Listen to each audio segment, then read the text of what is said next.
සිතක් පිරිසිදු කරගෙන හිත පිරිසිදු වීමෙන් තමයි සත්වයා සුගතිය උපදින්නේ. හිත අපිරිසිදු වීමෙන් දුගතිය උපදිනවා. මේ ඇඟවල් හොදලා පිරිසිදු කරලා ඉවරයක් කරන්න බෑ. අඟුරු කෑල්ලක් කිරි වලින් හේදුවත් ඒක නම් සුදු වෙන්නේ නැහැ. මේ වගේ මේ හොදලා මේ ගොඩට එනකොට දාඩිය දානවා. හොටු උරලා ඉවරයක් නැහැ. හොටු දියර ගලනවා. කබ කඳුළු හොදලා ඉවරයක් නැහැ. කබ කඳුළු ගලනවා. ඒ නිසා මේකේ අර ජීවත් වෙන්න ඕන නිසා සුද්ධ පවිත්‍ර කරගෙන ඉන්නවා මිසක් මේකේ නම් සුද්ධ කිරිල්ල ඉවරයක් නැහැ. නමුත් මේ හිත කියන එක පිරිසිදු කරගත්තොත් ඒ හිත සම්පූර්ණයෙන්ම පාරිශුද්ධත්වයට පත් වුණ සියලු කෙලෙස් බැහැර කරපු උත්තමයන්ට තමයි අපි රහතන් වහන්සේලා කියලා කියන්නේ. මේ චිත්ත පාරිශුද්ධ ප්‍රතිපදාව ස්ථිර වෙච්ච අයට තමයි අපි මාර්ගඵලලාභීන් කියලා කියන්නේ. චිත්ත පාරිශුද්ධිය පිණිස පුහුණු වෙන අයට තමයි මේ ධර්මයේ පුරුදු කරන අය කියලා කියන්නේ. ඒ නිසා ඇත්තටම බුදුරජාණන් වහන්සේගේ ශ්‍රාවකෙක් විදිහට අපි ගොඩාක් තමන්ගේ හිත පිරිසිදු කරගන්න පැත්තට නැඹුරු වෙන්නට ඕනේ. සක්කපඤ්ඤ සූත්‍රයේ කියවලා බලන්න බුදුරජාණන් වහන්සේගෙන් සක්‍ර දේවේන්ද්‍රයා ප්‍රශ්න අහන අවස්ථාවක මම ප්‍රශ්නයක් අහන්නද කියලා අහද්දී බුදුරජාණන් වහන්සේ දේශනා කරනවා මේ ඔය සක්‍ර දේවේන්ද්‍රයා බොහෝ කාලයක් හිත පිරිසිදු කරගෙන හිටියා කියලා. තරහ ගන්න නැතුව අනුන්ට ඊර්ෂ්‍යා කරන්නේ නැතුව හිත පිරිසිදු කරගෙන ඒ වාගේ කෙනෙකුට ධර්මයේ දේශනා කරන එක බුදුරජාණන් වහන්සේට අපහසුයක් නෙවෙයි කියනවා. ඒ අයට ධර්මයේ වැටහෙනවා කියනවා. ඒ නිසා බොහෝ කාලයක් සිත පිරිසිදුව පවත්වා ගැනීම ධර්ම අවබෝධයට උපකාරක දෙයක්. ඉතින් ඒ නිසා මිනිසු පින්දහම් ඕන තරම් කරනවා. පින කියලා කියන එක පින්වතුනි බුදු කෙනෙක් අරමුණු කරගෙන එක මලක් පූජා කළත් ඒකේ විපාක අසංකේයයි අපමෙයයි. සාංගික දානේ විපාක අසංකේයයි අපමෙයයි. ඉතින් මිනිස්සු මල් පූජා කරනවා, දාන දෙනවා, සාංගික දාන පූජා කරනවා. මිනිස්සු වට වන්දනාව යනවා. බණ අහනවා, සීල් ගන්නවා. ඉතින් කොච්චරනම් මිනිස්සු පින් කරනවද? ඔබ හිතන්නේ මේ මිනිස්සු පින් කරන විදිහට මේ සියලු දෙනාම මරණින් මත්තේ සුගතිය උපදිනවද? සියලු දෙනාම නිර්වාණයට ලං වෙනවද? බුදුරජාණන් වහන්සේ චේතනාවයි කර්මය කියලා වදාළේ. ඒ නිසා මිනිසුන්ගේ හිත කොහොමද තියෙන්නේ කියන එක මේකට බලපාන. ඒක ගිහි පැවිදි අපි කාටත් පොදු ධර්මතාවයක්. මහාන වුණා කියන එක මේ ප්‍රශ්නෙට විසඳුමක් නෙවෙයි. කසාවත දරාගත්තා කියන එක මේ ප්‍රශ්නෙට විසඳුමක් නෙවෙයි. මොකද බුදුරජාණන් වහන්සේ වදාලා මේ හිතේ තියෙන කහට ටික සිවුරක් පොරවගත්ත ගමන් නැති වෙනවා නම් මේ පොඩි ළමයිට පවා කරේ සිවුරක් ඔතන එකයි තියෙන්නේ කියලා වදාලා. මේක වස්ත්‍රයකින් හිත සුද්ධ කරන්න බෑ. හිත සුද්ධ කරන්න ඕන ප්‍රතිපදාවකින්. Tamanටම තේරෙන්න ඕන මේක. මගේ හිත සුද්ධ කරන්න ඕන කියලා. ඉතින් බුදුරජාණන් වහන්සේ වදාලා වස්ත්‍රයක් වුණත් පිරිසිදු වුණාමයි ඒකට හොඳට තින්ත සායන් අල්ලන්නේ. වස්ත්‍රය අපිරිසුදු වුණාම තින්ත සායන් හරියට අල්ලන්නේ. ඒ වගේ කරන කුසල් පින්දහම් හිතත් එක කාවැදිලා. එහෙම නැත්නම් ධර්මයේ වුණත් හිතකට කාවදින්නේ හිත පිරිසිදු වෙන තරමට. හිත අපිරිසිදු වෙන කෙලෙස් තියෙනවා අපි ඒව තමයි මේ දහම් වැඩසටහනේ සාකච්ඡා කරන්නේ. අවිජ්ජා විසම ලෝභය ඊළඟට ව්‍යාපාද, ක්‍රෝධ, උපනාහ නැත්නම් බද්ධ වෛරය, මක්ක කියන්නේ ಗುಣ මගුකම. පලාස කියලා කියන්නේ දැන් අද අපි ඒක කතා කරන්නේ. මේ හිතක් කිලිටි කරන පලාසය කියන්නේ මොකක්ද කියලා. මක්ක පලාසය, ඊළඟට මායා සාඨේය, ඊළඟට තම්බ සාරම්භ, මාන අතිමාන, මද ප්‍රමාද, ඉස්සා මච්චරිය. ඔය තමයි කෙලෙස්. උපක්ලේශ. ඒ උපක්ලේශ 16ක් තියෙනවා ප්‍රබලව හිතක වැඩ කරනවා. ඉතින් ඒකෙන් මේ අපි මේ චිත්ත විසුද්ධි හිත පිරිසිදු කර ගැනීම පිණිස කතා කරන මේ දහම් වැඩසටහනේ අපි මේවා ගැන සාකච්ඡා කරනවා. විටින් විට ඔය මුල් කරුණු ටික කතා කළා. පලාසය කියන එකේ කෙටි අදහස ඔබ මේ වෙනකොටත් දන්නවා. ඒ කියන්නේ උසස් අය හා තමන් සමාන කොට හිතලා කරන රංගපෑම පලාසය. උසස් අයත් එක්ක තමන් සමාන කරගෙන මේ එයා රංගපෑමක් කරනවා. ඒක තමයි පලාසය. මේක සාමාන්‍ය යුගග්‍රහය එක ටික කිරීම කියන අර්ථකථනත් එක්ක සමීපව යනවා. නමුත් ඇත්තටම වෙනසක් තියෙනවා මේ පලාසය කියන එකේ. එතකොට අපි ඒ ගැන කතා කළොත් එහෙම පලාසය කියන එක අපි මං හිතනවා ඒක තේරෙන්න උපමාවක් කිව්වොත් එහෙම මේ උපමාවෙන් ඔබට තේරෙයි ඒක. ඒ තමයි ඒක කපුටෙකුට මම ඊට කලිනුත් මේ කාරණාව කතා කරලා තියෙනවා. ඒක කපුටෙකුට හිතුව මේ බඩගින්නෙන් පිපාසයෙන් ඉන්නකොට ආහාර නැති කාලයක වනාන්තරය ඇතුලේ දියකාවෙක් සමීපයට ගිහිල්ලා මිත්‍ර වුණා. කපුට ජෝඩුවම. ඊට පස්සේ අපි උපස්ථාන කරන්නම් අනේ අපිට කණ්ඩ ටිකක් තිබ්බොත් ඇති කියලා. උපස්ථාන කරනවා කියන්නේ ඔය දියකාව සමීපේ ඉන්න එකට. ඊට පස්සේ දියකාව එකට ඉතින් විරුද්ධ වුණේ නැහැ. දියකාව වතුරේ මිදිලා මාළු අල්ලගෙන කනවා. මාළුවේ දෙන්නේ කපුටටක් ගෙනත් දානවා. කාලයක් යනකොට කපුටා තර වුණා. තර වෙලා කපුට කල්පනා කරනවා මේ දියකාවත් කළුයි මමත් කළුයි. ඌ තිගිලෙනවා මාත් තිගිලෙනවා. ඌටත් පියාපත් තියෙනවා මටත් පියාපත් තියෙනවා. ඌටත් කකුල් දෙකයි මටත් කකුල් දෙකයි. ඌටත් හොටයක් තියෙනවා මටත් හොටයක් තියෙනවා. මම මොකද මේ අනුන්ගෙන් යැපෙන්නේ? දැන් මට බැරි ඇයි මේ වතුර ආසේ ගිහිල්ලා මේක මාළු අල්ලා ගන්න. මං ඕන්නේ ආයේ මෙයාගෙන් යැපෙන්න කියලා කිව්වා. මේ තමුන්නාන්සේගෙන් අදින් පස්සේ අපිට උපකාර ඕනේ. අපි මම තනියෙන් මාළු අල්ලා ගන්නවා. ඊට පස්සේ අර දියකාව කිව්වා එම්බා කපුටෝ උඹ වතුර ආසේ යන කුලයකෙක් නෙවෙයි. ඒ නිසා මේ අනවශ්‍ය මේ අහංකාරකම් නැතුව පැත්තකට හිටපිය කියලා. කපුට ඇහුවේ නෑ. කපුටත් වේගයෙන් ඇවිල්ලා වතුරට පැනලා වතුර අස්සට කිඳා බැස්සා. ගියාම ආවේ නෑ. දිය සෙවල් තියෙන තැනකින් හොට විතරක් උඩට පෙනුණා කියනවා. පටලැවිලා වතුරේ. අර අපිටත් පුළුවන් කියලා එන අනවශ්‍ය අහංකාරකම. ඒකට කියනවා පලාසය කියලා. තවක් ගත්තොත් ඇඟිල්ලට වැඩි ඉදිමෙනවා. ඇඟිල්ලේ තරම දැනගෙන වැඩ කරනු කියලා තියෙන. තමුන්ගේ තරම දැනගෙන වැඩ කරනු කියලා. පලාසයක හිතට එන උපක්ලේශයක්. දැන් මේක පංචශීලීත් එක්ක ගත කළා කොයි සීලයටද මේක අයිති කියලා එහෙම මේව විග්‍රහ කරන්න බෑ. මේ තමන්ගේ හිත කිලිටි වෙනවා. මේ අනුන් එක සංසන්දනය කරන්න ගිහිල්ලා අපිත් කෙරුමෝ කියලා හිතන එකෙන්. දැන් ওই සමහර බයෝ සයන්ස් කරන ළමයි ඉන්නවා. තාම මේ 13 වසර 12 වසර මේ තාම බයෝ සයන්ස් මේ A level කරන්නේ. නමුත් යන්නේ දොස්තරලා වගේ.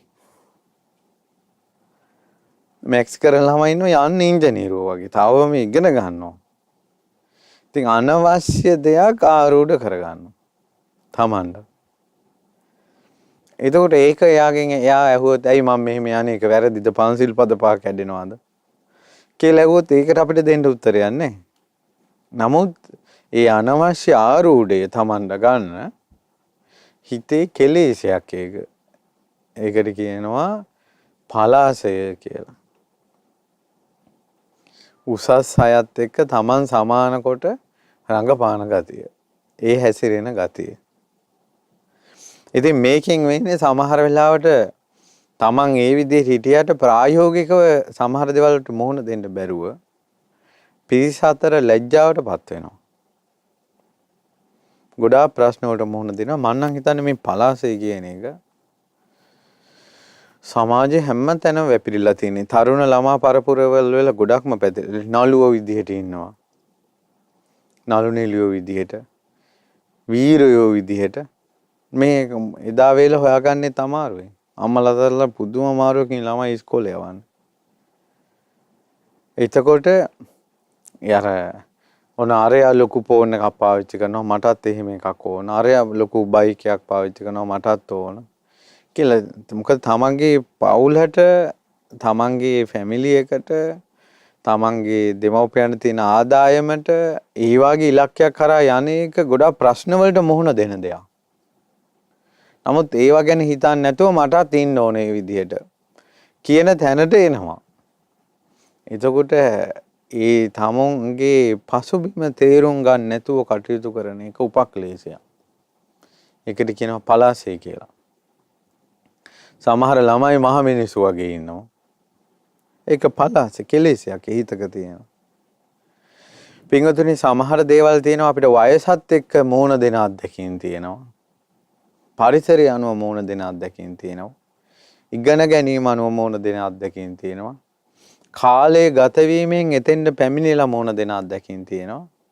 අන්න ඒ ප්‍රායෝගික ස්වභාව න්‍යායට ඉඩ දෙන්නේ නැතුව තමන් බලෙන් ඒක ගන්නේ යෑම තුල එයාගේ හිතේ වැඩ කරන කෙලෙසයට තමයි පලාසය කියලා කියන්නේ. පොඩි ළමයි ඉඩ දෙන්නේ නැහැ කාලයට. තමන්ගේ ඇඟපත මෝරලා රැකී ආරක්ෂා කරලා ලබන්න ඕන අත්දැකීම් එතෙන්ට යන්නේ නැතුව පුංචි කාලෙම හොයනවා. ඒක ඒ තැනට යාලා යොමු කරවන කෙලෙසේ තමයි පලාසය කියලා කියන්නේ. ඊළඟට තමයි ගොඩාක් දුරට ඔය පොඩි උන් විතර නෙවෙයි මහ උන්ටත් එහෙමයි. වෙඩින් මේ රැල්ල අරේත් එහෙම කළා අපිත් එහෙම කරන්න ඕන කියලා අර සල්ලි භාගේ තියෙන ධනවත් මිනිස්සු වෙඩින් ගන්න විදිහ බලලා අපිත් ඒ විදිහට කරන්න ඕන කියලා මේ වෙඩින් කරනවා. අවසානයේ වෙන්නේ ණය ගෙවා ගන්න විදිහක් නැතුව ඊට පස්සේ කොල්ලා රට යන්න වෙනවා. ඉතින් බැඳලා සතියයි දෙකයි ඊට පස්සේ රස්සාවලට යනවා. කසාද බැඳලා මාස දෙක තුනක් ගෙදරවත් ඉන්නේ නැහැ. සමහරවල් රට ගිහිලා එනකොට මෙහින් බැඳපු කෙල්ල වෙන හුටපට හදාගෙන. ණය ගෙවලා ගෙදර එනකොට ගෑනේ නැහැ. ඕන්න ප්‍රශ්න. එතකොට මේකට මෝන දෙන්න හේතුව තමයි තමුන්ගේ තරමට ජීවිතේ ගැට ගහ ගන්න තේරුන්නේ. ඉතින් පලාසේ ඔක්කොටම තිබ්බොත් තරුණ බඳින පුතාටත් තියෙනවා දුවටත් තියෙනවා. දුවගේ දෙමව්පියන්ටත් තියෙනවා පුතාගේ දෙමව්පියන්ටත් තියෙනවා මහ ලොකුවට මේක කරන්න ඕන කියලා. ඉතින් ඔක්කොටම පලාසේ නම් තියෙන්නේ. කොතනින්ද දැන් බේරෙන්නේ? ඉතින් මේ පලාසේ කියන කෙලෙස් දැන් ඒක පස්පව් දස අකුසල් ගත්තොත් එහෙම ඒ මිනිස්සු ඇහුවොත් ඇයි අපෙන් අතින් පංචසිල් කැඩෙනවද කියලා අපිට ඒකට දෙන්න උත්තරයක් නැහැ. නමුත් කෙලෙසයක් විදිහට වැඩ කරනවා. පලාසය. සාරිපුත්ත මහරහතන් වහන්සේ මුගලන් මහරහතන් වහන්සේ දහම් දේශනා කරනවා බලා ඉඳලා උදායි කියන හාමුදුරුව වෙන්න ඕන මම මතක හැටියට උදායි හාමුදුරුව කියනවා අපිටත් බැරිද බණ කියන්න කියලා බණ පුටුවට ගිහිලා වෙවුලලා තියෙනවා. ඔය සමහර වෙලාවට ඊට පස්සේ බයේ දුවලා ගිහිලා ඔය අසුචි වලවල් වලට වැටලා තියෙනවා. දැන් එතන තියෙන්නේ අර එකට එක කිරීමටත් වඩා අර උසස් අයත් එක්ක Taman සමාන කළා හිතනවා සුදුසුකම් නැතුව. ඒ කෙලෙසේ පලාසය. තවත් තේරෙන්න ගත්තොත් එහෙම මේ ඔය මේ නරිනාම්බෙක් සිංහෙක ළඟ යපුණා. සිංහයා දෙන මේ කාලේ ඉතුරු වෙන මාස් කාලා. මේ නරිනාම්බා තර වුණා. හොඳට මාස් ලියලාලා ලොම් ඇවිල්ලා. හොඳට තර වුණා මේ නරිනාම්බා. ඊට පස්සේ නරිනාම්බා දවසක් කල්පනා කරනවා මේ මම මේ සිංහයාගෙන් කන්න ඕනේ. දැන් සිංහයාත් කකුල් හතරෙන් යන්නේ මමත් යන්නේ කකුල් හතරෙන්. සිංහයාත් මාස් කන්නේ මමත් මාස් කන්නේ. සිංහයාගේ විතරයිද දත් තියුණු මගේ දත් තියුණු නැද්ද? ඇයි මට පිම්මක් පනින්න බැරිද? කියලා සිංහයාට කිව්වා අදින් පස්සේ ඔය හේගෙන් මට එපා.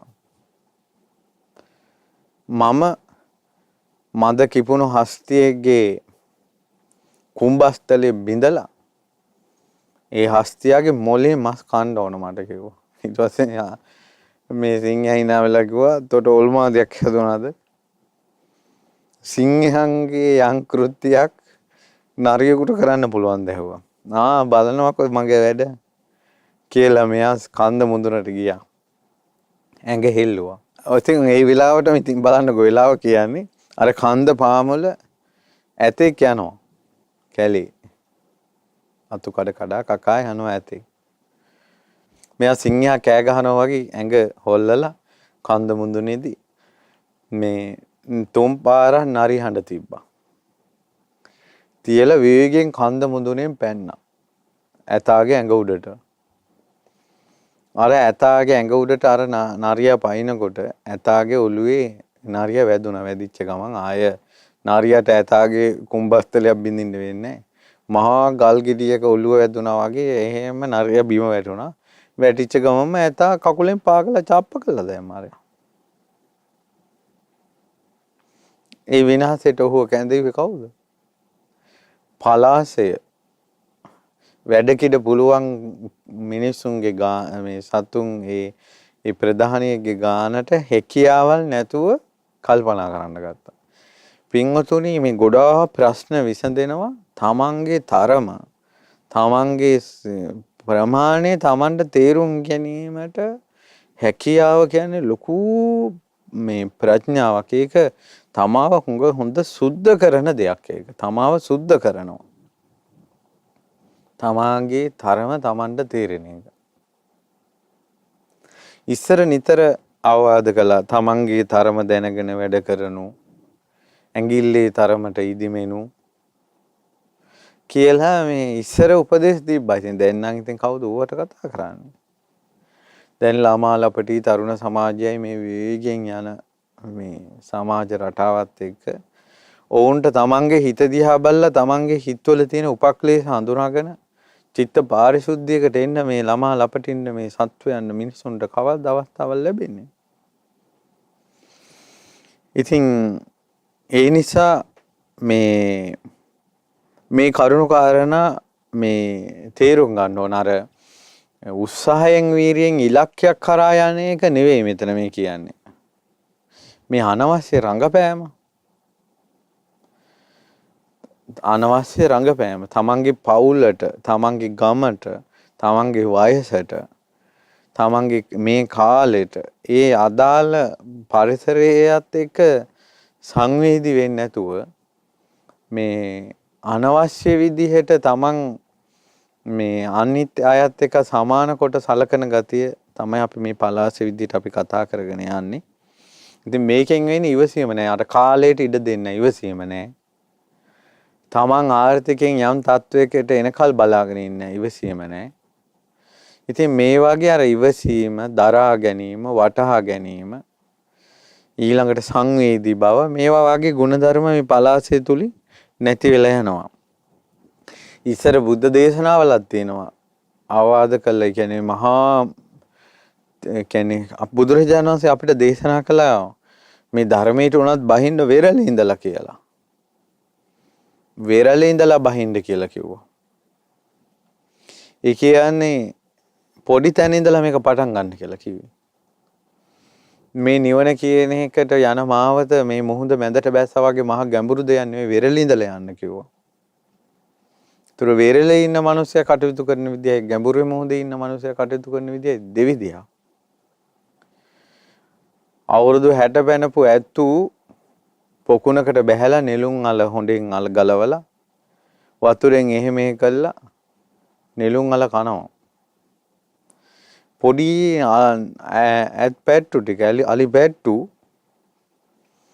මේ පොකුණට බැහැලා මහා ඇත්තු නෙළුම් අල හොදලා කනවා දැකලා අපිටත් බැරියයි කියලා අමාරුවෙන් නෙළුම් අලයක් ගලවගෙන ඒකට හොදා ගන්න තේරෙන්නේ නැහැ ඒක.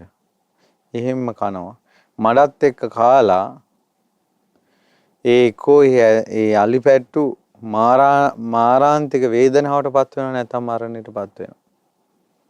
බුදුරජාණන් වහන්සේත් බුදුමුවින් දේශනා කළා තියෙනවා. තමන් අලි පැටියෙක් නම් මහා ඇත්තු දාන සෙල්ලම් දාන්න යන්න එපා කියලා.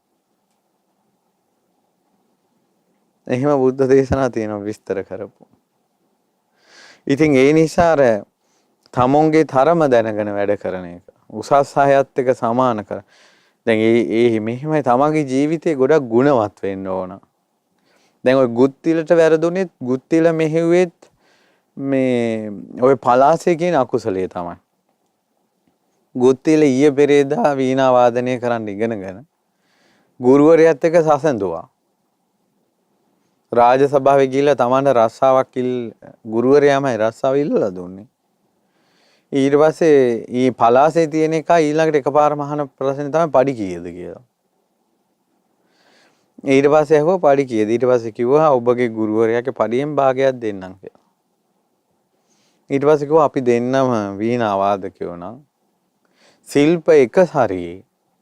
ශිල්ප දෙන්නගේම එක වගේ නම් මොකටද මට පරිභාගය? මටත් ඕන සම්පූර්ණයෙන්ම. ගුරුවරයාත් එක්ක සමාන කළා සැලකුවා. අර අවුරුදු ගණනක දේත් එක ගලපලා බැලුවා. ඊට පස්සේ මොකද වුනේ? අවසානයේ ඉතින් මේ වාදකර ගුරුවරයාත් එක්ක වාද කරන තැනට ගියා. ගුත්තිල මූසිල. මූසිලට වැරදිච්ච තැන අපි ඔය කිව්වේ. ගුත්තිල ගුරුවරයා මූසිල ගෝලයා. එතකොට ඒ වගේ තැනකට එන්නේ අර පලාසෙන් අනුන් හා සමාන කරන්න යනවා තමන්. රංගපෑම් කරන්න යනවා. ඉතින් මේ රංගපෑම කියන එක මේ මහා ලොකු මිනිස්සු විදියට මිනිස්සු පෙනී ඉන්නවා කියන එක මේ සමාජයේ හැමතැනම තියෙන එකක්.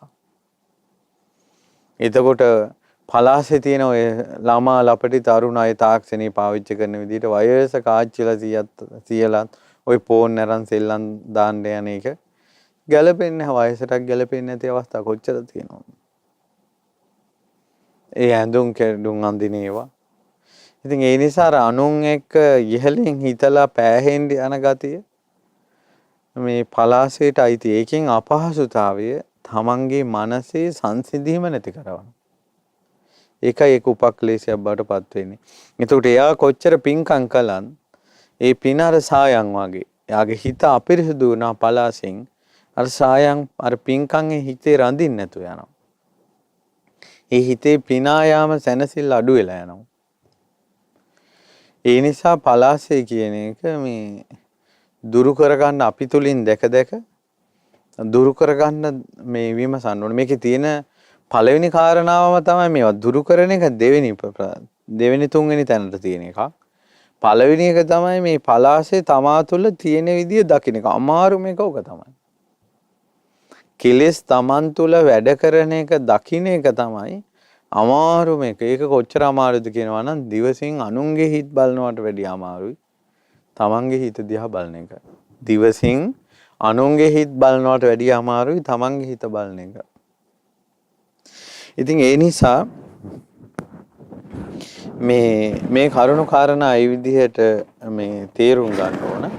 එතකොට මේ එකට එක කිරීම දැන් මේ ඊළඟට තව වචනයක් තියෙනවා තම්බ සාරම්භ කියලා. අපි ඉදිරියට ඉගෙන ගන්නවා. තම්බේ කියන්නේ දැඩි බව, සාරම්භය කියන්නේ එකට එක කිරීම. ඉතින් දැඩි බවත් එක්ක නම්මේශීලී නොවීමත් එක්ක එකට එක කිරීමට ඔහු පෙළඹෙනවා. එතකොට එකට එක කිරීමයි සාරම්භයයි අතර තියෙන වෙනස මොකද්ද? මේ සාරම්භය කියන්නේ එකට එක කිරීම. පලාසයයි අතර වෙනස මොකක්ද? පලාසය කියන අකුසලේ උසස් අයත් එක්ක තමන් සමාන කරගන්න යන්නේ. කොයි දැන් අපි මෙච්චර වෙලා කතා කළේ ඒක. එකට එක කිරීම කියන්නේ. එකට එක කිරීම කියලා කියන්නේ අනුන් කරන දේවල් බලාගෙන ඉඳලා ඊටත් වඩා දෙයක් කරන්න තමන් පෙළඹෙනවා. ඒක එකට එක කිරීම. ඒක ගොඩාක් අටුවා ටිකත් එක මම විස්තර කරන්න අවශ්‍යද? ඔයාලා ගෙවල් වල එහෙම කතා වෙනව නේද? එකට එක කරන්න එපා කියන එක එහෙමනේ. පුංචි ළමයින්ට කියනවා එකට එක කරන්න එපා. ඊට පස්සේ අනුන්ගේ සැප සම්පත් බලලා ඒවා Tamanටත් තියෙනවා නම් කියලා දැන් අර ගෙදරත් මේ සීට් වැහුවා මෙහෙත් අපේ සීට් වහනවා. අල ගෙදරත් අලුත් වහලයක් උළු ගෙනල්ලා අපිත් ගේනවා. අර ගෙදරට කොරිඩෝවක් තියෙනවා අපිට කොරිඩෝවක් ගේනවා. අර ගෙදරට සෝෆා සෙට් එකක් තියෙනවා අපේ ගෙදරට සෝෆා සෙට් එකක් ගේනවා. අර හෙට්ට ටයිල් අල්ලලා අපේ ගෙදරට ටයිල් අල්ලනවා. අර හෙට්ටත් වාහනයක් ගත්තා අපිටත් වාහනයක් ගන්න ඕන. කියලා තවත් මිනිස්සෙක් කරනවා බලලා ඊට සාපේක්ෂව තමනුත් ඒක කරන්න පෙළඹෙන ගතියද කියනවා. එකට එක කිරීම සමහර වෙලාවට මේ එකට එක කිරීම කියන එක මුල් වෙලා සමහරලාට අනවශ්‍ය. Tamanට ඕනේ නැති ඒවා ගෙවල් වලට ගේනවා. එතකොට Tamanට ඕනේ නැති ඒවා ගෙවල් වලට ගේනවා සමහර වෙලාවට මේකට එක කිරීම මුල් කරගෙන.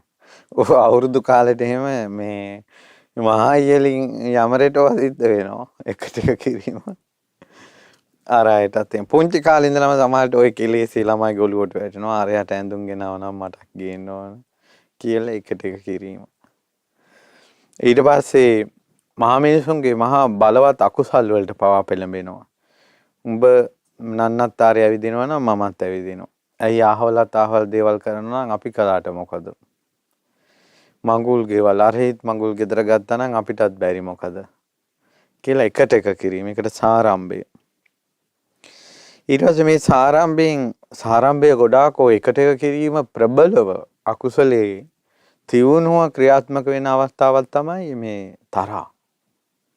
වෛරය ආවට පස්සේ පලි ගැනීම. ඊව ඔක්කොම පලි ගැනීම, ක්‍රෝධ එකට එක කිරීම එකට එනවා. ඊළඟට ඔය එකට එක කිරීමත් එක්ක Taman නොදැනගෙන සමහරලාට ඔය කටින පින්කම් සංවිධානය කරන ඒවා, පින්කම් සංවිධානය කරන ඒවා උඹලත් කළා නම් අපිට බැරි මොකද? කියලා අනුන්ට පේන්න තරඟෙට කරන ගතිය තමයි මේ එකට එක කිරීම සාරම්භය කියලා කියන්නේ. එතකොට මේකෙන් වෙන්නේ ගොඩාක් මානසික නිදහස නැති වෙනවා.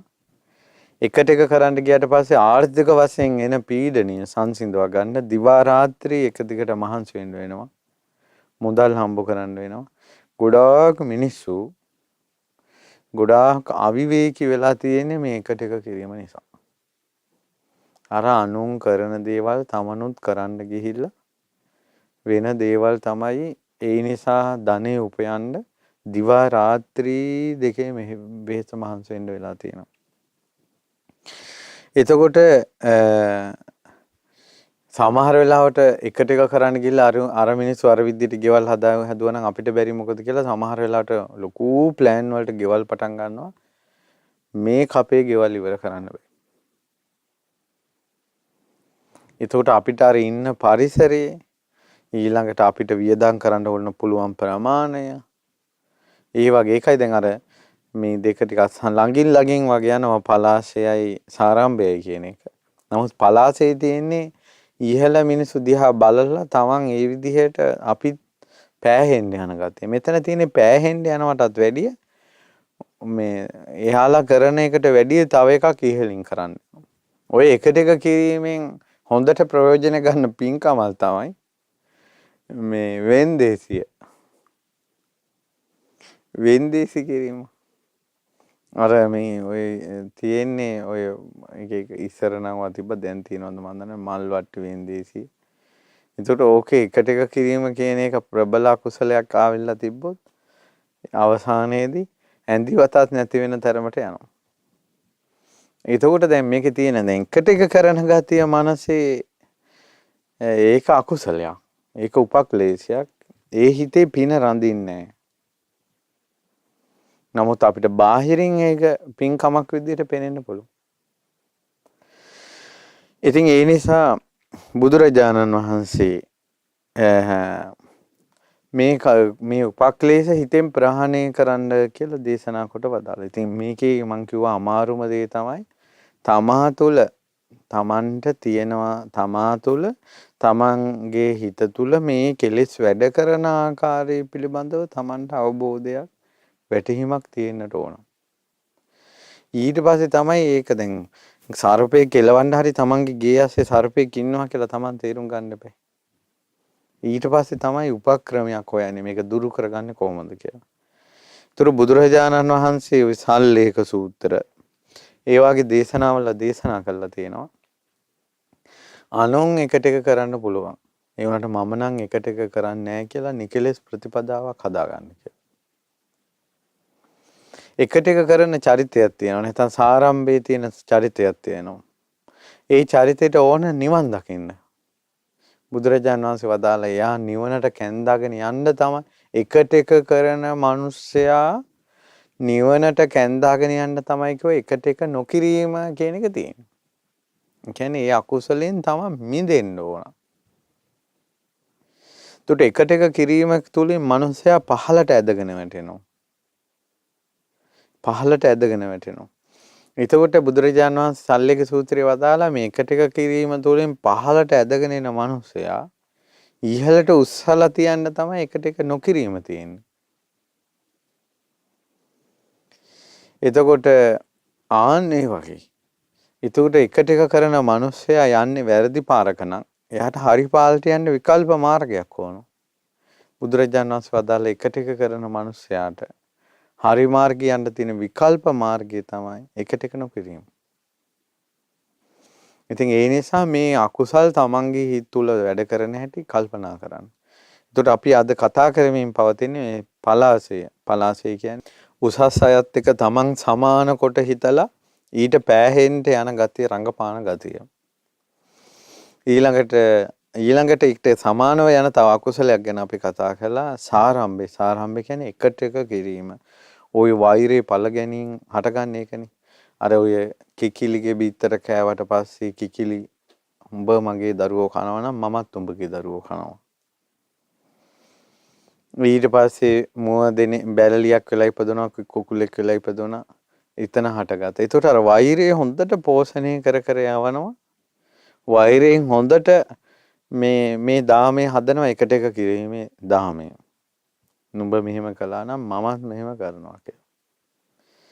ගෙවල් වල කොච්චර ස්වාමියාගේ බිරිඳගේ ප්‍රශ්න අරුබුද ඇතිද? උඹ මෙහෙම කරනවා නම් මමත් මෙහෙම කරනවා කියලා. දරුවන්ගේ කොච්චර ප්‍රශ්න ඇතිද? ඉතින් ඒ නිසා මේ හැම පරිසරයක්ම හැම හිතක්ම අපිට මේ පොඩි වෙලාවක් ඇතුළත විස්තර විග්‍රහ කරගන්න අපිට තේරෙන්නේ නැහැ. නමුත් තමන් දිය වචනේ දුන්නට පස්සේ නිමිත්ත දුන්නට පස්සේ අරමුණ දුන්නට පස්සේ ඔයාලත් මමත් කවුරුත් අපේ හිත විග්‍රහ කරගන්න ඕන මගේ තුල තියෙන පලාසය මොකද්ද? මගේ තුල තියෙන සාරම්භය මොකද්ද? තම්බ සාරම්භ. ඒතකොට තම්බය කියලා කියන්නේ දැඩි බව. දැඩි කියලා කියන්නේ ආය කාටවත් නැමෙන්නේ නැහැ. නම්මේ සීලේ නැහැ. සාධාරණ කරුණු මත මේ තමන් වෙනස් වෙන්නේ නැහැ. ගත්තොත් එක අදහසක මම මෙහිමයි කියලා ඒගෙම ඉන්නවා. ඔය යම්කිසි පවුලක තාත්තා හෝ අම්මා හෝ ඔය වගේ තම්බය දැඩි අදහසක සාධාරණ කරුණු මත නම්මේ සීලී නොවන ගතියත් එක්ක හිටියොත් එහෙම ඒ පවුලේ මේ අනිත් අය පුදුම පීඩනයක් වෙඳින. දැඩි අදහස් වල ඉඳින. එතකොට තම්බ සාරම්භ කියන්නේ එකට එක කිරීම, තම්බ කියන්නේ දැඩි බව. ඒතකොට දැඩි බවත් එක්ක එයාට ඔය එකට එක කිරීම ආවට පස්සේ ආය අනිත් අයට නවත්තන්න බෑ. කරුණ කිව්වට නැමෙන්නේ නැහනේ. ආදානග්‍රහයි දෘෂ්ටිවල පළපදිනවා. ඒ කියන්නේ අත්තරින්න බෑ. දෘෂ්ටි අත්ත හදා ගන්නවා. ඒ දැඩි ඒ කාරණාවේදී. මම මෙහෙම කරනවා කිව්වොත් කරනවම තමයි. මේ උත්සාහය වීරිය කියන එක වෙනම එකක්. අදිෂ්ඨාන කියන කුසලයේ වෙනම එකක්. දැඩිකම කියන එක වෙනම එකක්. මේ විදිහටම කරන්න ඕන. මල් වට්ටි 7ක්ම හදන්න ඕන. මල් ටික මේ විදිහටම සරසන්න ඕන. එතකොට ඒ දැඩි අදහසකින් ඉතින් ඒ වෙලාවේ එතන මල් වට්ටි 7ක් හදන්න මලුත් නැහැ. නමුත් හදන්නම ඕන යාට. ඉතින් ඒ වාගේ අර මේ දැඩි බව නම්මේ සීලී නොවීම. අදිෂ්ඨාන කියන්නේ කුසලයන්නේ. අදිෂ්ඨානෙන් දුක උපදින්නේ නැහනේ. ඊට පස්සේ ඉතින් ඒ වාගේ ගොඩාක් අකුසල් වලට හිතේ නොසන්සුන්කමට මුහුණ දෙන්න සිද්ධ වෙනවා මේ සත්වයාට. මේ දැඩිකම. ඉතින් බුදුරජාණන් වහන්සේ දේශනා කළා අනිත් අය දැඩිව ගත් දෘෂ්ටි වල ඉන්න පුළුවන්. මම නම් ඒ දෘෂ්ටි අත්හරිනවා කියලා සාධාරණ කරුණු මත තමන්ගේ අදහස අත්හරින්න පුළුවන් හැකියාවක් තියෙන්න ඕන. ඒකට හොඳම උදාහරණයක් ඔය මේ අපි කුලාවක ජාතකයේ කියවලා තියෙනවා නම් සක්‍ර දේවේන්ද්‍රයා ওই ගිමන් හලක් විවේකී මණ්ඩපයක් හදන්න යද්දි මුලින්ම තීරණය කළා මේකට අපි කාන්තාව සම්බන්ධ කරගන්න නැතුව ඉමු කියලා. නමුත් එතුමාගේ බිරිඳ සුධර්මා උපක්‍රමශීලීව මේ ශාලාවට අවශ්‍ය කැණි මඩල සූදානම් කළා. අවසානයේ කැණි මඩල ගන්න හදද්දී සුධර්මා කියනවා මේක මම මුදලට නෙවෙයි මමත් මේ පින්කමේ කොටස්කාරයෙක් කරගන්න අදහසින් ගන්න ඒ පින මට අවස්ථාව හදලා දෙන්න කියලා. ඒතර මුලින්ම අදහස හිටියා මගමානව කියා මේ ගිමන් අල හදන එකට කාන්තාව සම්බන්ධ කරගන්නේ නැහැ කියලා. නමුත් අර කරුණ යෙදුන වෙලාවේ ඒකට විරුද්ධ වුණේ නැහැ. ඒකට අවස්ථාව දුන්නා. ඒ කියන්නේ සක්‍ර දේවේන්ද්‍රයා මනුස්ස ලෝකෙ ඉද්දින් එයා තුල හැදිච්ච දිව්‍යත්වයේ තමයි තම්බය අර අනවශ්‍ය දැඩි බව නොතිබීම. චිත්‍රා වෙනම උද්‍යානයක් කළා. ඊට පස්සේ නන්දා පොකුණක් හැදුවා. ඒ ඔක්කොටම අවස්ථාව හදලා දුන්නා. ඒ දැඩි අදහසක නොසිටීම. කියන්නේ යම්කිසි ඉලක්කයක් තියෙනවා. ඉලක්කේ කරා යද්දී සාධාරණ කරුණු යෙදුනොත් එයා වෙනස් වෙනවා. දැන් ඔය මහමෙවුනා අපි ගත්තොත් මහමෙවුනාව අද මේ තියෙන තත්ත්වයේ තියෙන්නේ නම්මේශීලී භාවයත් එක්ක. ඒ කියන්නේ සමාජයේ තේරුම් අරන් ඒ සමාජයට අනුව දෙන්න ඕන දහම් පිළිසරණ දහමෙන් දෙන්න ඕන යහපත ලොකු ස්වාමීන් වහන්සේ දුන්නා. අපි මගේ ජීවිතේ නම් මේ තම්බය අඩු කෙනෙක් විදිහට මම දැක්ක හොඳම චරිතයක් තමයි අපගේ ගුරු දේවෝත්තම පින්වල් ලොකු ස්වාමීන් වහන්සේ. ලොකු ස්වාමීන් වහන්සේ අනවශ්‍ය දැඩි බවක් ඒ ලොකු ස්වාමීන් වහන්සේගේ හිතේ නැහැ. නමුත් සමහරට බණහව මිනිසුන්ගේ තියෙනවා. මුලින් බණහනකොට අපි අසපුව පටන් ගත්ත විතරනේ 1999. ඒතර පටන් ගත්ත ගමන් ධර්ම දේශනා කරන්න පටන් ගත්තේ. ඒතකොට අපි චතුරාර්ය සත්‍ය ධර්මයේ පංච උපාදාන ස්කන්ධය ආයතන පටිච්චසම්පාද ස්කන්ධ ඊළඟට මාර්ගඵල ඒවා ගැන තමයි කතා කරගෙන ගියේ. ඒක කතා කරගෙන ප්‍රායෝගිකව යනකොට ලොකු සන්නාංශයේ තේරුණා ලොකු සන්නාංශේ හරි විමසීමකින් ඉන්න කෙනෙක්. දැක්මකින් ඉන්න කෙනෙක්. තමන්ගේ මට්ටමින් ලෝකෙ බලන කෙනෙක් නෙවෙයි. තමන්ගේ තියෙන හැකියාවෙන් කල්පනා ශක්තියෙන් මිනිස්සු ලෝකේ තේරුම් ගන්න දක්ෂ කෙනෙක්. මේ ලොකු සන්නාංශ තේරුණා මේ මිනිස්සු කොච්චර මේ ධර්මයේ ලොකුවට කතා කරන්න අහන්න ගියාට මිනිස්සු එකිනෙකා තුළ දුර්වලතා තියෙනවා. පිං බලේ ඒ වගේම ධර්මයේ පුරුදු කරගන්න මෙයාට තියෙන උවමනාවට සාපේක්ෂව පිනෙන් දෙන්න ඕන තල්ලුව නොලැබෙන අවස්ථා තියෙනවා. ඉතින් ඒ වෙලාවේ මිනිසුන්ට පිං උපද්දවා ගන්න ශාස්ත්‍රූ ගෞරවය ශාස්ත්‍රුන් වහන්සේට සත්කාර කිරීම ගරු කිරීම පිදීම සමාජය තුළ තවත් යහපත් ආකාරයෙන් ඇති කරන්න බෝධි වහන්සේලා රෝපණය කළා චෛත්‍යන් වහන්සේලා රෝපණය කළා.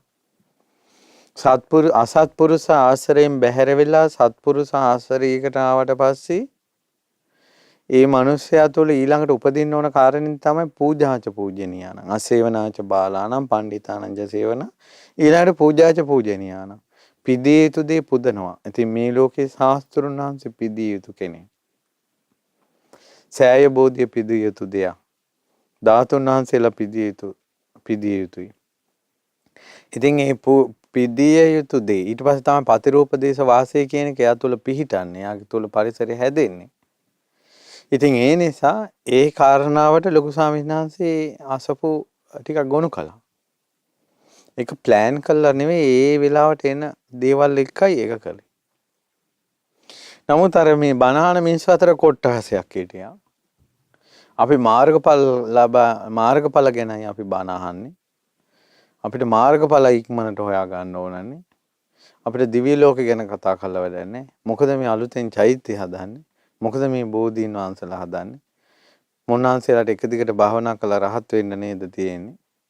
කියලා මඟ වැරදුනා කියලා. ඒ අයට හරි ගියා හාමුදුරුවන්ට වැරදුනා කියලා අර මුලින් තිබ්බ දෙඩි අදහසේ අදටත් ඉන්න මිනිස්සු ඉන්නවා. ඉතින් ඒකට තම්බය කියන අකුසලයේ හැර වෙන මොකද්ද කියන්න තියෙන්නේ? තම්බය දැඩිකමයි අදහසක ප්‍රතිපදාවක ඉන්නොත් දැඩිව අවස්ථානුකූලව වෙනස් වෙන්නේ නැහැ. දැන් අපි ශාස්ත්‍රුන් වහන්සේ තුල නෑ. දැන් ශාස්ත්‍රුන් වහන්සේගේ ජීවිතේ ශාස්ත්‍රුන් වහන්සේ ගම්නියංගන් සිසාර වඩිනවා. නමුත් සමහර ගමන් භාග්‍යතුන් වහන්සේ විනාශ කරලා තියෙනවා අසරණ මිනිසුන්ගේ ඉල්ලීම මත. බුදුරජාණන් වහන්සේ පවා සමහර අදහස් පළවෙනි වතාව දෙවෙනි වතාව ප්‍රතික්ෂේප කළා. සමහරට තුන්වෙනි වතාව විමසද්දී සමහරලාවට භාග්‍යතුන් වහන්සේ මෙතෙක් නොකියු විස්තර කියන අවස්ථා තියෙනවා. සවැත් නුවර අනේපිඩු සිටුතුමාගේ ඉල්ලීම බැහැර කරලා ශාස්ත්‍රුන් වහන්සේ චාරිකාවේ වඩිද්දී පුන්නා කියන දාසිය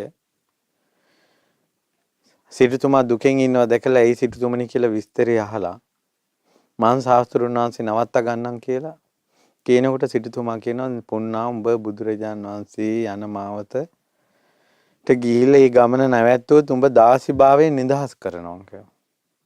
ඉතින් අර කුඹුරු යායේ මැදින් දුවගෙන ගිහිල්ලා පුන්නා බුදුරජාන් වහන්සේ ඉදිරියේ වැඳ වැටලා කඳුළු පිරුණු මුහුණෙන් කියනවා ස්වාමීනි වඩින්න එපා.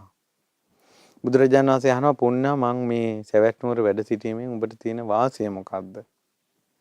අනේ ස්වාමීනි මං මේ උපන්දා ඉඳලා දරදී අදින 16ක් මේ උකුල් කටු ගෙවිලා අත් ගෙවිලා අතපය ගෙවිලා තියෙන 16ක් වලන් හොදලා මේ ඇඟිලි ගෙවිලා තියෙන අපේ අනේපිඩු සිටුතුමා මතක් කළා ශාස්ත්‍රුන් වහන්සේ සවැත් නුවර ආපහු වැඩ හිටියොත් මට ඔබ වහන්සේ ආරාධනා කළා නවත්ත ගන්න පුළුවන් වුණොත් මං දාස භාවයෙන් නිදහස් කරනවා කියලා. තුන් ලෝකයේ කෙරෙහිම පතල මහා කරුණාවෙන් යුතු අපගේ ශාස්ත්‍රු බුදුරජාණන් වහන්සේ අර ඉස්සරහට තිබ්බ අඩිය ආපහු අනිත් පැත්තට හැරෙව්වනේ බුදුරජාණන් වහන්සේ ආයි සවැත් නුවරට වඩින්න. ඉතින් බුදුරජාණන් වහන්සේ මහා ගරුකාපත්ති බරපතල සිල්පද හැරෙනකොට කොච්චරනම් අනික් සිල්පදේ පරිසරය අනුව වෙනස් කරලා තියෙනවද? ඒකයි. ඉතින් ඒ නිසා ශාස්ත්‍රුන් වහන්සේ තුල තියෙන එවැනි නික්ලේශී ගුණධර්ම පවා අධ්‍යයනය කළා දැකලා බුදු ගුණයට හරි පැහැදීමක් නැතුව මේ කනට ඇහෙන පොඩි වචනයක් දෙකකින් බණ අල්ලගෙන දැඩිව මේකමයි හරිද මේව සත්‍යම් මෝගමඤ්ඤන්ති කියලා මේකමයි සත්‍ය අනිත් ඒවා බොරු කියලා තම තමන් දැඩි අදහස් වල කොච්චර ඉන්නවද? දැන් රුවන්වැලි සෑය කියලා කියන්නේ නම්මේ සීලි භවයේ දැඩි නොවීමේ ප්‍රතිඵලය. දුටුගැමුණු රජතුමාට උවමනාවක් තිබ්බා මේ පෘථුවියේ තියෙන සුවිශාලම මහ ස්තූපය හදන්න. ඒ නිසා දුටුගැමුණු රජතුමා ප්ලෑන් කරපු චෛත්‍ය දැන් රුවන්වැලි සෑයේ මළුව තියෙන අපි ඇවිදගෙන වඳින පුදන මළුව ඔය මළුවටත් වැඩිය විශාල චෛත්‍යයක් හදන්න උවමනාවක් තිබ්බේ. වටරවුම. සිද්ධාර්ථ කියන මහරහතන් වහන්සේ රජතුමා සෑය මෙහෙම සැලසුම් කරනකොට කියා හිටියේ රජතුමනි කාරණා දෙකක් උන්වහන්සේ කාරණා දෙකක් දිවසින් දැක්කා. එකක් තමයි චෛත්‍ය මෙච්චර ලොකු කළොත් චෛත්‍යයේ භාගයක් යනකොටම රජුරෝ මැරෙනවා. මොකද රුවන්වැලි සෑය හදන්නත් අවුරුදු 20 ගාණක් විතර ගිහිලා තියෙන දුටුගැමුණු රජතුමාට.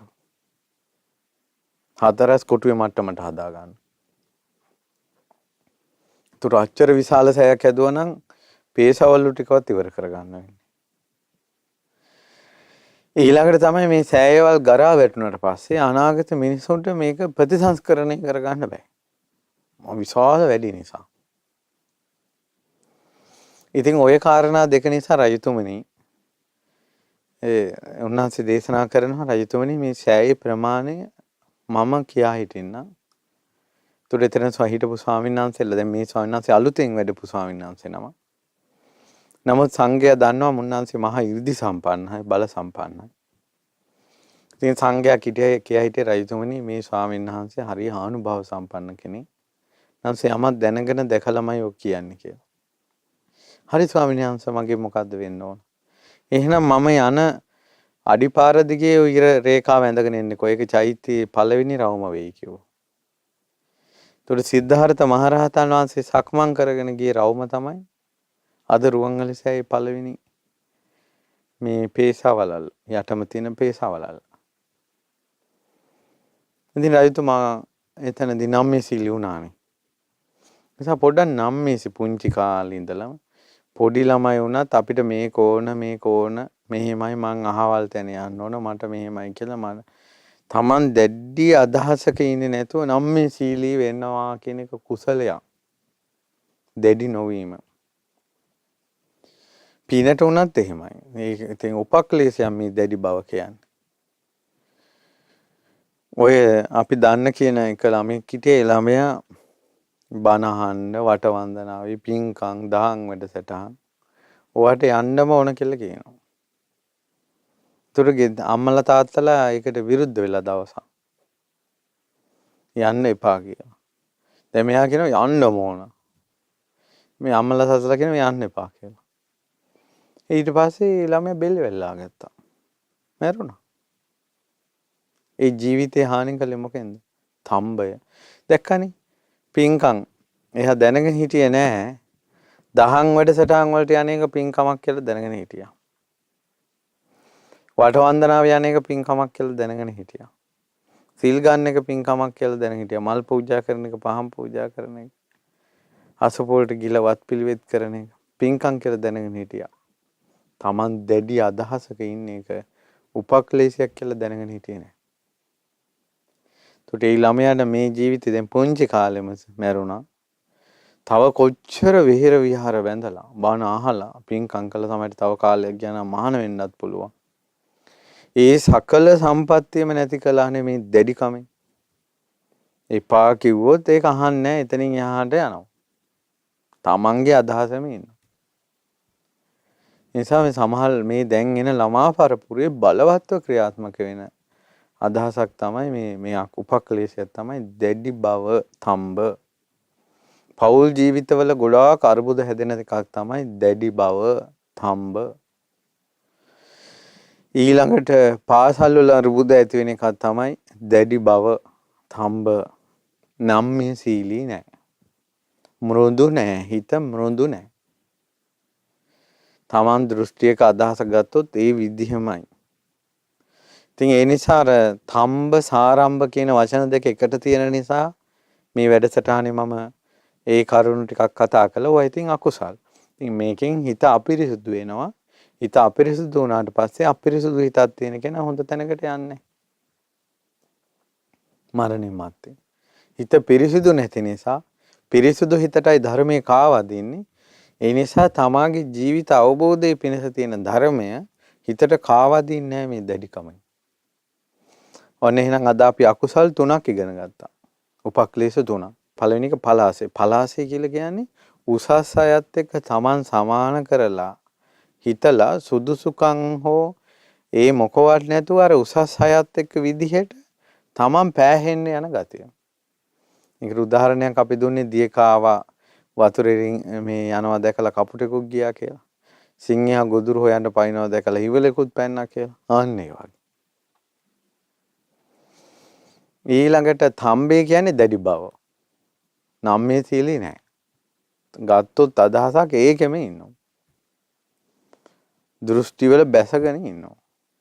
මෘදු නැහැ. පරිසරයට අනුව වෙනස් වෙන්නේ. ඊට පස්සේ මේක අකුසලයක්. අදිෂ්ඨානය කියන්නේ වෙනම එකක් ඈ. දැන් තේමිය කුමාරයාගේ තිබ්බේ තම්බේ නෙමෙයි අදිෂ්ඨානය. කුසල් අකුසල් විමස අකුසල් නොකිරීමට කුසල් කිරීමට තියෙන ඍජු බව. ඒක අදිෂ්ඨානය. මේක එහෙම නෙමෙයි. මේක මේ සාමාන්‍ය ලෝකේ Tamanට අයිතිවාසිකම් තමන්ගේ සුඛ විහරණය පිණිස හදාගන්න දැඩිකමක් මේක මේ තම්බේ කියන්නේ. සාරම්භ කියන්නේ එකට එක කිරීම අනිත් අය කරනවට වැඩිය දෙයක් තමනුත් කරන්න ඕන කියලා හිතන එක. ඉතින් මේවා අකුසල්. එකෙන් හිත අපිරිසුදු වෙනවා. අපිරිසුදු හිතක් තියෙන කෙනා කය බිඳලා මරණයන් මැත්තේ දුගතිය උපදිනවා. සචිත්ත විසුද්ධිය. ඔබයි මමයි. දැන් මම මේවා මගේ හිතෙන් බලන්න ඕන. ඔයාලගේ හිතෙන් බලන්න ඕන. ලෞතර බුදුරජාන් වහන්සේ වදාලා පරචිත්ත විඥාන ඥානෙ නැත්තම් තමන්ගේ හිතවත් බල අනුන්ගේ හිත බලන්න බැරි නම් තමන්ගේ හිත බල ඉන්න මේ අභ්‍යාසෙ පුහුණු වෙන්න කියලා. මේකෙන් හිත ගොඩාක් පිරිසිදු කරනවා. තමන්ගේ පැත්තට මානසිකාරය හොඳට වැඩ කරනවා. ප්‍රඥාව වේගෙන් වැඩෙන එකක් මේ අකුසල් හඳුනා ගන්නවා කියන එක. ඒ නිසා ඔබටත් මටත් මේ අකුසල් දුරු කරගෙන චිත්ත පාරිශුද්ධියටපත් වෙන්න වාසනාව ලැබේවා කියලා අද මේ වැඩසටහනෙන් අපි ආශිර්වාද කරනවා.